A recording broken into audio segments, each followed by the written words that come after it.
Halo pemirsa, karena sebuah postingan, Jering harus menjadi tersangka dan ditahan di Bui. Tapi tunggu dulu, ada kesempatan besar untuk Jering bisa bebas. Jika kita lihat kembali ke postingan Jering, di sana berisikan kalimat seperti berikut. Gara-gara bangga jadi kacung WHO, IDI dan RS seenaknya mewajibkan semua orang yang akan melahirkan dites COVID-19. Sudah banyak bukti jika hasil tes sering ngawur, kenapa dipaksakan? Kalau hasil tesnya bikin stres dan menyebabkan kematian pada bayi atau ibunya, siapa yang tanggung jawab? Yang menjadi permasalahan Ikatan Dokter Indonesia pada postingan tersebut adalah di kalimat tersebut terdapat kata kacung.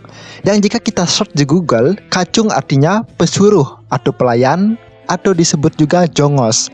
Jadi karena postingan tersebut Jering dituntut oleh Ikatan Dokter Indonesia atau IDI. Namun pertanyaannya, apa alasan Jering membuat postingan tersebut? Yang pastinya ada maksud tertentu, yaitu pertama, karena rasa kemanusiaan yang Jering miliki. Jika kita melihat aksi Jering sebelumnya, selama pandemi ini dia selalu mencoba membantu masyarakat, seperti memberi makan gratis dan membantu menyuarakan agar masyarakat bisa bekerja secara normal kembali. Tentunya kelaparan menjadi hal yang menakutkan karena dapat membuat seseorang bertindak di luar kendali. Selain itu, Jering juga pernah mengajak massa turun ke jalan untuk menyuarakan aksi tolak rapid test, dan hal tersebut berjalan dengan banyak tuntutan yang datang ke Jering.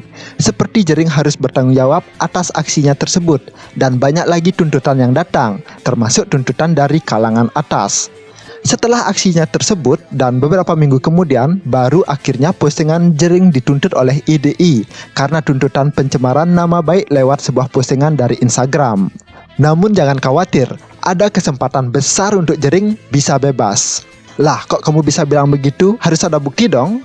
Oke, mari kita buktikan dengan beberapa bukti yang mungkin bakal menyejukkan kita.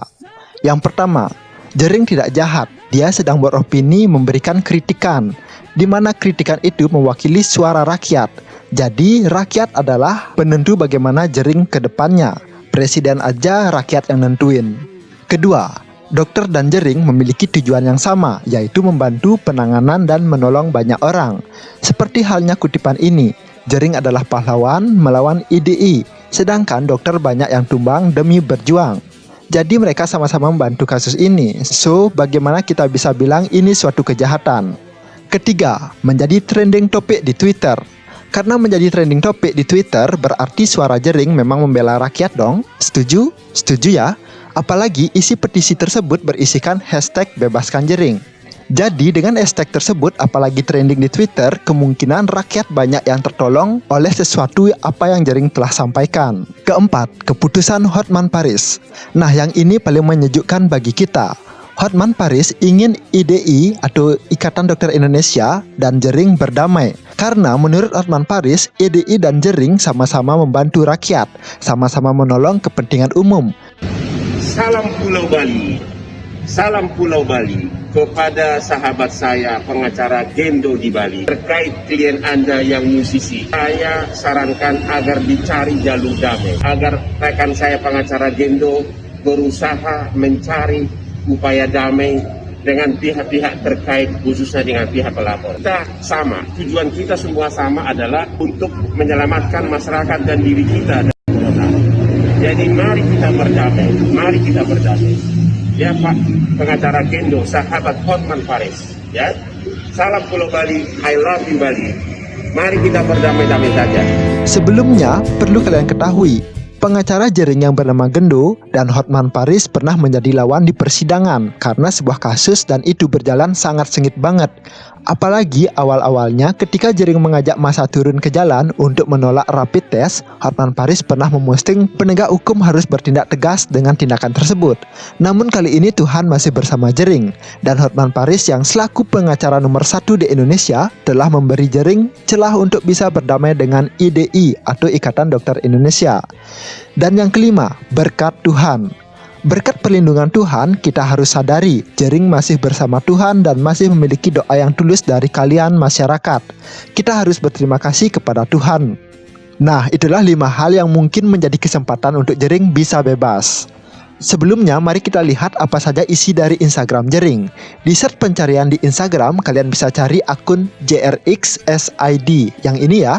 Soalnya banyak yang bilang akun Jering sudah hilang, tapi ternyata masih ada. Oke, silahkan di follow dulu agar kalian dapat informasi terupdate dari Jering. Jadi jika kita lihat, postingan Jering kebanyakan berisikan postingan yang isi perlawanan dan kemanusiaan. Jering juga pernah memposting tentang bagaimana memanusiakan seorang manusia. Selain itu, pendapat saudara sebandnya yaitu Robby Napikola, Robby mengatakan Jering bukan penjahat. Dan postingan Robby berisikan kalimat seperti berikut.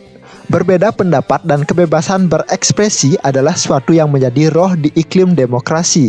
Indonesia menjadi kaya karena keanekaragamannya, termasuk keanekaragaman keyakinan, pandangan, dan juga pendapat. Bantah opini dengan opini, bukan jeratan hukum, apalagi hukum yang berdasar pada pasal karet.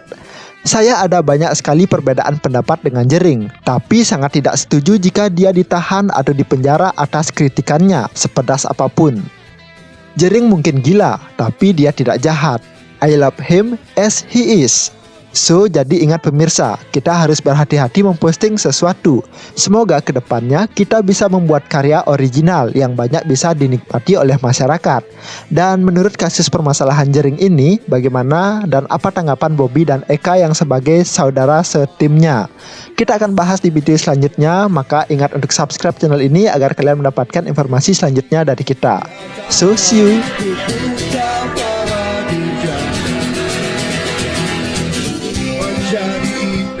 Indonesia.